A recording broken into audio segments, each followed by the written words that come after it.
Greetings. Hi, I'm Dr. Walter Jacobson, a board-certified psychiatrist. One of my viewers wrote this request to me.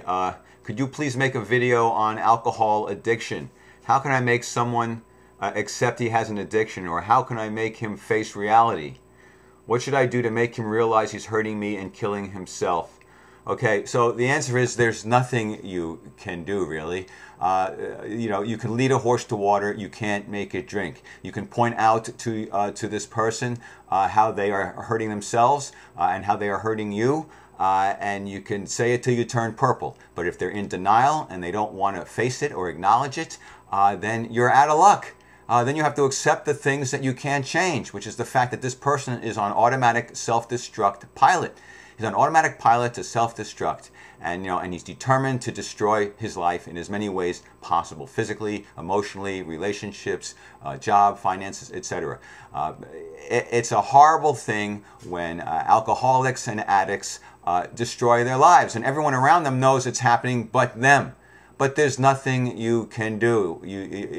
Oftentimes you have to wait for them to hit a bottom. That's the expression in 12-step programs. Hitting a bottom means they have to really trash everything and have nothing left. They have to ruin their family, ruin their health, ruin their finances, ruin everything, possibly have legal problems, and then finally, when their life is a complete trash, and they've got nothing going on, and then they finally go, okay, I get it. I got a problem, and I can't do this myself, and I need help, and then they become willing to get help.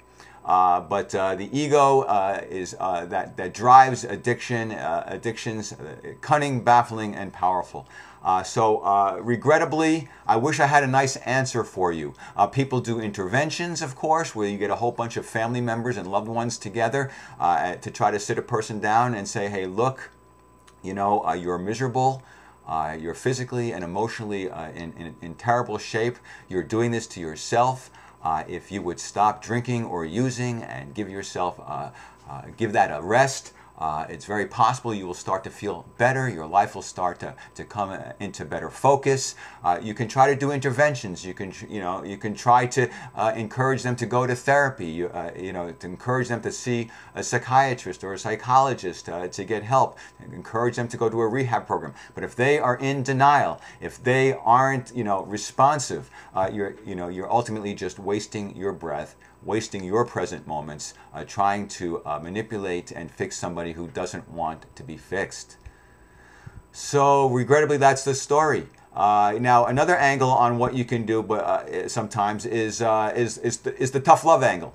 Okay, so if there's somebody who's an alcoholic or addict, and they're a family member, and in the past you have given them money, and they use the money to get drugs and alcohol, and you let them stay in your house, doing nothing and having no job and just getting loaded, you are enabling them.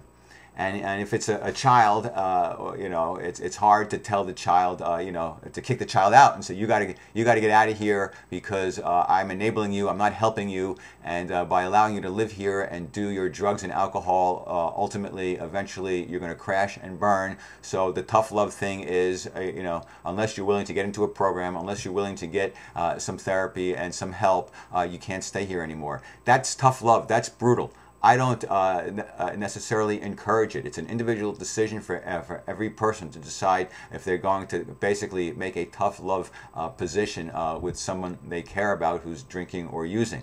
The problem with tough love is you don't know what they will do. They are capable of impulsively doing something to hurt themselves or others. Or if you do tell them to leave the house, they could end up homeless and be killed. So there's all sorts of nightmare consequences and scenarios which make people avoid doing the tough love angle. But sometimes it just becomes necessary because everything else you're doing isn't working, and sooner or later, if you're parents, you're not going to be around, and your children, then your child then has no ability to cope and function when you're gone. So sometimes it becomes a necessary thing to do, despite incredible fear that you might have that something bad will happen as a result of it. In any event, that's kind of the story. If people don't want to change and are stuck in their self-destruction, oftentimes there is very little you can do, with the exception of being a role model, being compassionate, being sympathetic, not attacking them, not judging them, not shaming them, but trying to encourage and reinforce positive choices. Okay, that's it for today. Thanks. Take care. Peace be with you. See you next time.